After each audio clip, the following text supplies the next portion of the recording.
Coruscate is a verb. That means to sparkle, gleam, or flash with light. When something coruscates, it shines in a way that catches attention, often creating a brilliant, dazzling effect. This word is frequently used to describe light or objects that reflect light vividly, like stars, gemstones, or fireworks. Origins of coruscate. The word coruscate comes from the Latin coruscare, which means to flash or to glitter. It entered the English language in the 18th century and has maintained its association with brightness and a sense of lively, glittering movement. How to use coruscate.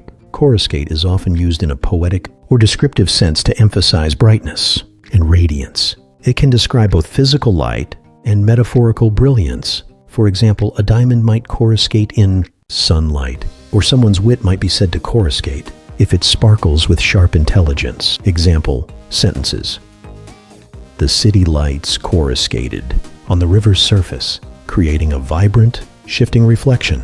His coruscating wit made every conversation memorable and filled with laughter. Similar words: glimmer, a faint or wavering light; sparkle, to shine with flashes of light; gleam, to shine softly with a bright or steady light. In summary, coruscate is a vivid word used to describe anything that shines or sparkles with exceptional brightness, adding a sense of brilliance and liveliness to the image or idea.